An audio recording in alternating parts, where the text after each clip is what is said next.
Halo teman-teman, hari ini kita akan mengajak kalian ke salah satu tempat seru yaitu kebun petik stroberi. Kami, mahasiswa semester 3 dari kelompok 5 berkesempatan untuk berkunjung ke kebun stroberi milik salah satu mahasiswa agribisnis Universitas Islam Malang. Kami berkunjung untuk menggali informasi lebih dalam mengenai wirausaha yang beliau tekuni. Lahan petik stroberi bertepatan di Bumi Aji, Kota Batu.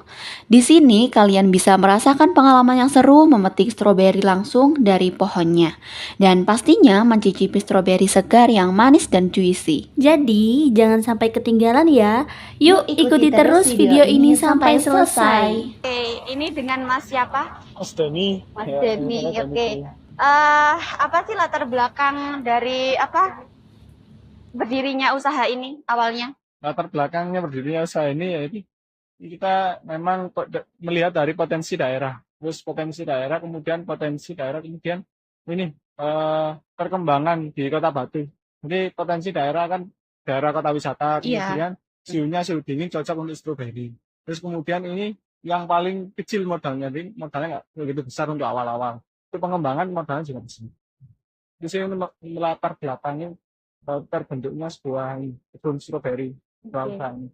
Terus berdiri sejak kapan ini Ini usaha? berdiri sejak tahun 2019, Januari tahun 2019. Tadi sekarang sudah 20 tahun, sudah sudah 6 Berapa? tahun. 6 tahunan Ya. berarti ya.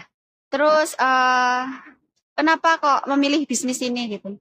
Ya, karena itu tadi yang pertama karena potensi daerah, kemudian daerah wisata ini sangat di sisi lain ini di branding oleh kota wisatanya tersebut, kota wisata Batunya sendiri.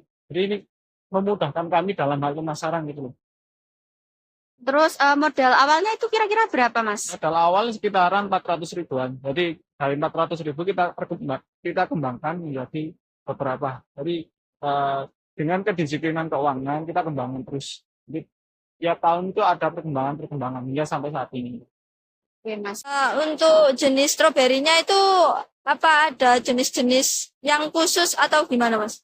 Jadi jenis stroberinya itu ada yang khusus. Jadi kami itu ada jenis stroberi untuk khusus pembuahan ada dua. Yang pertama Sagaunaka, yang kedua itu jenis mencir. Jadi kita banyak kembangkan untuk pembuahan itu jenis Sagaunaka dan mencir. Kemudian ada sekitaran 30 jenis. 30 jenis itu hanya untuk pembibitan. Selain dua untuk pembuahan tadi. Jadi ada Sachinoka, Bimbo, dan sebagainya. Terus untuk pemasarannya itu melalui offline apa online? Untuk pemasaran kita dua-duanya melalui offline dan online. Tapi kebanyakan online. Terus kemudian visit ke sini jadi offline. Jadi dua-duanya kita cakup lah. Terus apa ada itu apa kerjasama antara mitra atau gimana? Ya. Untuk kerjasama kita ada kerjasama antar mitra. Jadi ada mitra ke petani, terus ada mitra ke perusahaan atau B2B kayak gitu. Kenapa rencana ke depan dalam usaha petik stroberi ini apa sih, Mas? Bagaimana Mas Bram? Bagaimana rencana ke depannya? Rencana ke depan kita kembangkan. Jadi untuk kita kembangkan kekurangan kami untuk menutupi kekurangan. Salah satunya itu ada di tempat. Jadi kekurangan kami yang pertama tempatnya kecil Mas ya. Terus kemudian yang kedua adalah akses parkir dan lain sebagainya masih kurang memenuhi. Kemudian akses jalan kurang memenuhi. Jadi perkembangan bagaimana mengembangkan ke depannya yaitu kita perbaiki hal-hal tersebut. Terus kemudian ini tata kelola tanaman dalam stroberi, perkembangan stroberi itu yang kami akan perbaiki ke depannya kayak itu. Bagaimana cara mengatasi buah stroberi ini yang tidak laku kayak busuk atau gimana itu dibuat gimana? Ya, untuk mengatasi buah stroberi yang tidak laku ataupun kondisinya grade bawah lah, intinya grade tidak bisa dijual. Yang pertama ada produk turunan, yang kedua memang kalau sudah tidak tertolong kita jadikan pupuk kayak gitu. Jadi kan ada produk turunan dalam artian kayak buah dijadikan produk jadi, minuman dan lain sebagainya kayak gitu Mas. Kemudian memang kalau sudah tidak tertolong, yaitu kita jadikan pupuk kompos dari buah kembali ke buah. Jadi ketika pupuk tersebut dijadikan kompos, itu akan mempercepat pembuahan. Itu. Itu Mas, tantangan terbesar bagi wirausaha stroberi ini? Tantangan terbesar yang pertama adalah cuacanya, kemudian SDM-nya, kemudian tanaman tersebut. Ketika cuaca gini, kalau tidak dipakai kalau tidak menggunakan greenhouse ini, maka tidak akan pembuahan. Terus kemudian pupuknya, terus kemudian hamanya dalam segi produksi, kayak gitu. Terus ada kemudian ini apa? Hama, pupuk, kemudian musim, terus kemudian pasarnya, kemudian produksinya gitu. Itu menjadi tantangan kami, tantangan utama kami. Tapi yang paling besar adalah musim. Musim tantangan paling besar. Kemudian hama, terus penyakit, itu yang paling besar. Untuk hal produksi.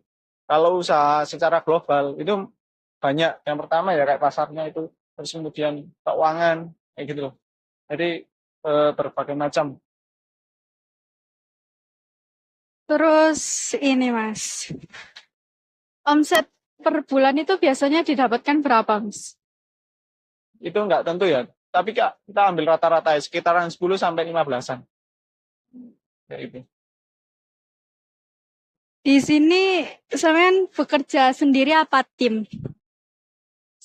Pastinya ada tambahan, jadi kayak tambahan orang. Jadi pekerjaan tim untuk produksi. Jadi di sini kadang 1 orang, kadang tambah 2 orang, kadang 3 orang. Jadi melihat situasi dan kondisinya.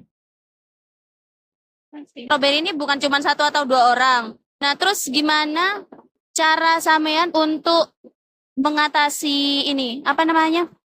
Persaingan pasar. Ya, untuk cara mengatasi persaingan pasar, kita yang pertama kolaborasi dengan komunitas, karena dengan banyaknya persaingan, kita tidak menganggap persaingan. Tapi ini kita menganggap sebagai tempat teman dalam satu ini. Kita anggap sebagai keluarga dalam ini perkebunan stroberi. Jadi untuk pertukaran ketika barangnya kurang, kemudian kita nggak ada, di sana nggak ada, itu menjadi pertukaran bagi kita semua. Dan untuk mengatasi agar kita unggul, kita hadirkan keunikannya. Jadi di sini itu keunikannya adalah sekitaran 30 jenisan. Kemudian kami juga ini penyediaan bibit. Jadi kalau di yang lain itu hanya penyediaan 2 aja. Dan kami itu kalau di sini penyediaan bibit dan buah. Jadi fokus kami ada 2 untuk persaingan pasar. Gitu. Terus kan ini mulainya dari nol ya Mas. Awal modal awal mendirikan greenhouse ini kira-kira berapa? Modal awal pendirian greenhouse. Kalau pendirian greenhouse ini sekitaran 35-an. 35 juta.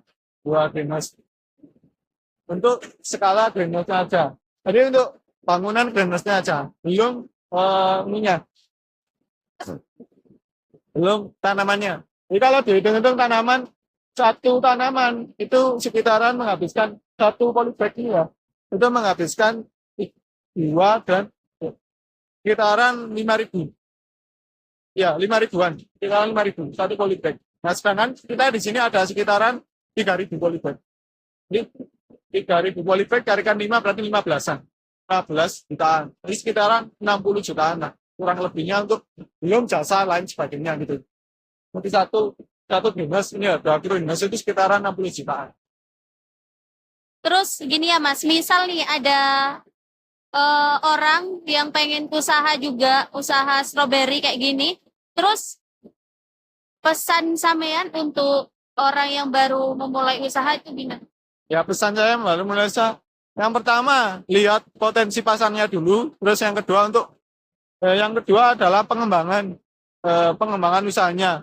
Terus kemudian dirinya itu suka pada apa. Kalau suka pada tanaman stroberi ya kembangkan stroberi. Ada yang suka di desain ya kembangkan desain. Jadi ambil apa yang disukai. Atau enggak ambil apa yang di depan mata. Jangan ambil modalnya dulu, modal besar. Yang penting jalan dulu. Itu yang penting untuk memulai usaha. Terima kasih Mas.